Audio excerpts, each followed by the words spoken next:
Olá, eu sou a professora Michele Santos e hoje vamos falar um pouco sobre ligações químicas. Bem, as ligações químicas, elas podem ser divididas em dois grandes grupos, que a gente chama de ligações intramoleculares, que está relacionado à ligação que ocorre entre os átomos. O grande objetivo é formar moléculas. A ideia é que essas ligações intramoleculares elas estejam responsáveis por propriedades químicas dos compostos. Quais são os tipos de ligações intramoleculares? Bem, são aquelas clássicas, né? Que a gente já ouviu falar, muito provavelmente. São ligação iônica, ligação covalente e ligação metálica.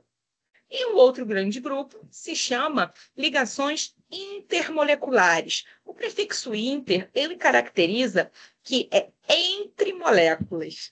Bem, então, o objetivo agora é definir as propriedades físicas dos compostos. Quais são essas ligações? Bem, íon de polo induzido e a ligação de hidrogênio. Bem, então vamos começar a falar um pouquinho sobre as ligações intramoleculares, que são aquelas que ocorrem entre os átomos. Comentei com vocês, nós temos três tipos. A ligação iônica, que ela pode acontecer entre metal com a metal ou hidrogênio com metal. A ligação covalente, que ela vai acontecer entre a metal com a metal, hidrogênio com a metal ou hidrogênio com hidrogênio. E, para finalizar, nós temos também a ligação metálica, que vai ocorrer sempre metal com metal. Bem, antes da gente começar a falar um pouquinho da diferença entre os tipos de ligação, a gente vai precisar lembrar de um conceito chamado teoria do octeto. Bem, coloquei aqui, pessoal, dois átomos que são bem conhecidos. O Na, que é o sódio, e o Cl, que é o cloro. Quando eles se combinam, eles formam o sal de cozinha, que a gente usa no nosso cotidiano. Olha o que o Na diz para a gente. Eu ficaria mais nobre sem este meu elétron no terceiro nível. Se você quiser, eu lhe dou este meu elétron. Então, ele oferece esse último elétron, que está na última camada, tá? Para o cloro. E aí o cloro diz o seguinte: oba, obrigado, eu estava mesmo precisando de mais um elétron para conseguir adquirir a minha estabilidade. Então, olha que interessante, né? A gente está ligando um átomo que deseja doar um elétron com um átomo que deseja receber um elétron. Então, essa regra ou teoria do octeto, a ideia seria o seguinte: o átomo ele vai conseguir ficar estável quando ele tiver 8 elétrons na camada de valência, ou seja, na última camada. Porque aí, pessoal, ele consegue adquirir uma estabilidade, né, igual aos gases nobres. Bem, a única exceção é o hélio. Por quê, gente? O hélio ele fica lá na primeira linha da tabela periódica, ele só tem uma camada. Isso significa que ele só fica estável com 2 elétrons. Então, a exceção é ele, tá bem? Lembrando que essa regra ela só é válida para elementos representativos. Então, vamos começar a falar um pouquinho da ligação iônica. Olha que bonitinho que eu coloquei, ó. Um átomozinho interagindo com o outro e ele coloca: aceita esse elétron como prova do meu amor? Então, ele está doando um elétron, tá? Para o outro átomo. Então, como a gente conversou, né? A ligação iônica, ele doa, transfere elétrons. Toda vez que alguém estiver, né, doando elétrons e o outro estiver recebendo, esse átomo ele passa a ser chamado de íon, tá? Porque, gente, o átomo ele tem a mesma quantidade de cargas positivas, que são os prótons, igual à quantidade de cargas negativas, que são os elétrons. A partir do momento em que eu tenho uma transferência de elétrons, ou seja, alguém perdeu elétron e alguém ganhou elétron, eu passo a ter ali um desequilíbrio dessas cargas, de maneira a formar esses íons, tá? Lembrando que Toda vez que a gente tiver essa ligação iônica, que pode ser chamada também de heteropolar ou eletrovalente, a gente tem ali formação de íons com cargas contrárias. Então, vamos ver aqui um exemplo do cloreto de sódio, que é aquele sal de cozinha que a gente usa no nosso cotidiano. Bem, o Na, quando a gente faz essa representação com elétrons, tá? Essa bolinha representa a quantidade de elétrons que esse elemento, esse átomo, possui na última camada. Eu até coloquei aqui para vocês verem a distribuição por camadas.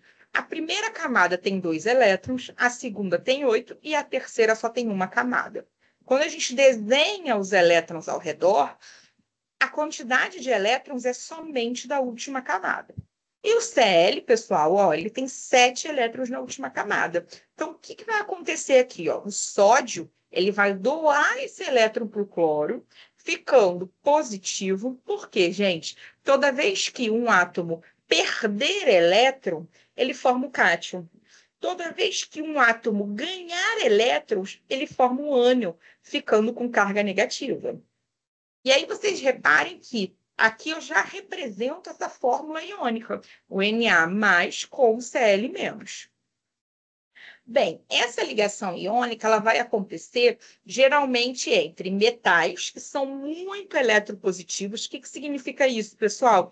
Eles tendem a formar cátions, ou seja, eles querem perder elétrons, doar elétrons. E esses metais eles vão o quê? Reagir com ametais, que são muito eletronegativos. O que é isso? São elementos que querem o quê, gente? Receber elétrons. Por isso, eles tendem a formar ânions. Bem, aqui embaixo eu coloquei exceção, metais mais hidrogênio. Bem, o hidrogênio, quando ele reage com metais, né, a gente tem ali uma ligação iônica acontecendo, ou seja, uma ligação com transferência de elétrons, tá? Bem específica. Por isso é que a gente coloca como exceção. Porque normalmente a ligação iônica ela ocorre entre metais e ametais. Bem, essa fórmula, né, que eu apresentei para vocês, que mostra a quantidade de elétrons, mostra uma carga, ela pode ser determinada da seguinte forma. Eu posso anotar o elemento, o átomo, com a quantidade de elétrons que ele possui na última camada e o outro átomo que ele vai se combinar. Desta forma, ó, o alumínio ele tem 3 elétronzinhos na última camada. Ele vai se combinar com o oxigênio, só que o oxigênio tem 6. Pela regra do octeto, né, para ter 8 na última camada, só faltam 2. Então, ele só vai receber, pessoal, 2 elétronzinhos, sobrando 1, mas não pode sobrar elétrons. Então, o que vai acontecer? O alumínio convida outro oxigênio, só que ele só tem 1 para doar. E o oxigênio precisa de 2 para ficar estável. Então, o oxigênio convida o outro alumínio. Desta forma, ele só vai usar 1 elétron do alumínio. Sobrando o quê? 2. Não pode sobrar nem faltar. Então, o alumínio vai e convida o outro oxigênio, formando, né, o que a gente chama de Al2O3. Bem, normalmente essa fórmula íon a gente pode fazer da seguinte forma. Se o alumínio tem 3 elétrons na última camada, ele precisa doar esses elétrons. E o oxigênio tem 6, ele precisa ganhar 2. É só a gente inverter esse númerozinho, ó, como a atomicidade. Então, a carga ela pode vir para cá, indicando a quantidade de alumínios que eu vou precisar, e a carga do alumínio vir para a quantidade de oxigênio. Então, aqui eu formo a fórmula íon. Toda vez que eu fizer essa fórmula com elétrons ao redor, ela é conhecida como fórmula de Lewis ou eletrônica. Bem, a próxima ligação é a ligação covalente ou molecular. Se vocês repararem, olha, eles estão compartilhando esses elétronzinhos no jantar. Isso significa o quê, pessoal? Toda vez que a gente tiver, né, a ligação covalente ou molecular, nós vamos ter ali um compartilhamento do par de elétrons entre átomos que vão apresentar uma pequena diferença ou nenhuma diferença de eletronegatividade. O que é essa eletronegatividade? Eletronegatividade é uma propriedade que está relacionada à capacidade que o átomo tem de atrair elétrons para ele. Dentro desse tipo de ligação, a gente não tem a formação de íons, pessoal, tá? Somente esse compartilhamento. Essa ligação covalente ela pode ser polar, quando a gente tiver átomos diferentes, ou apolar, quando eu estiver trabalhando com os mesmos átomos. Onde que ela ocorre, pessoal? Normalmente, hidrogênio com hidrogênio, ou hidrogênio com ametal, ou ametal com ametal. Então, a definição é o par eletrônico, né, o par de elétrons, ele é compartilhado. Como um elétron de cada átomozinho formando essa ligação, esse compartilhamento. Então, o elétron que é compartilhado, por exemplo, eu coloquei aqui a formação do cloro, Cl2. O cloro, pessoal, ele tem 7 elétrons na última camada. Então, em volta do cloro, eu vou desenhar 7 elétronzinhos. Do outro cloro também, só que falta um para eles ficarem estáveis. Desta forma, eu posso circular os 2 elétrons, um de cada cloro, indicando que eles fizeram essa ligaçãozinha covalente.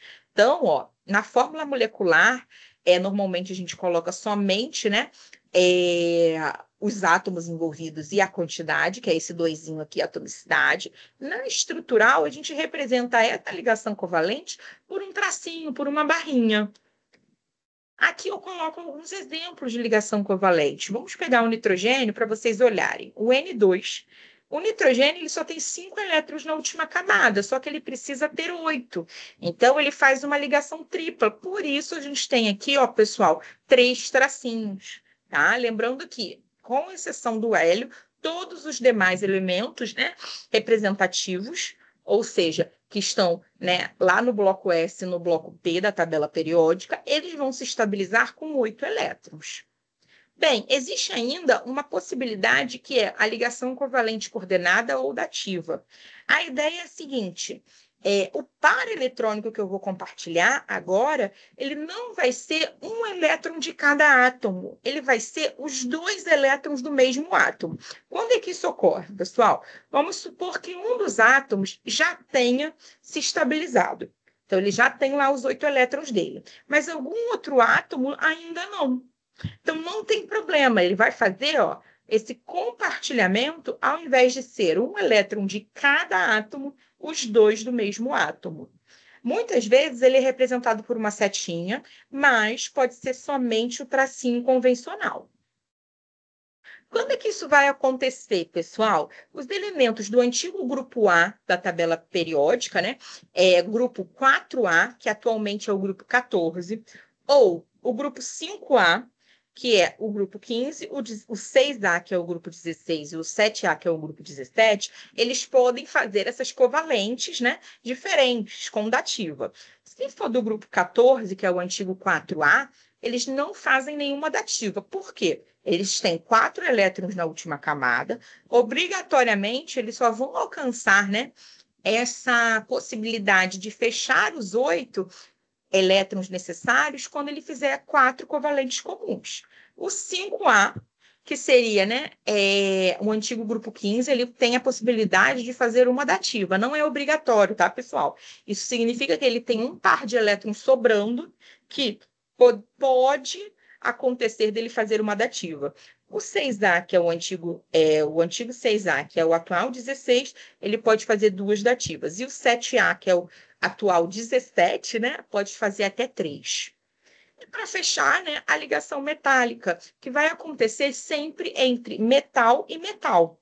A ideia é que é uma ligação desorientada e a gente diz que é um modelo de mar de elétrons. Essas bolinhas que estão girando aqui no GIF, pessoal, significa que são os meus elétrons, tá? Então, é como se eu tivesse os meus metais sendo essas bolinhas cinzas, eles estão ali como os cátions, né? Presentes nessa ligação metálica, e os elétrons estão se movimentando.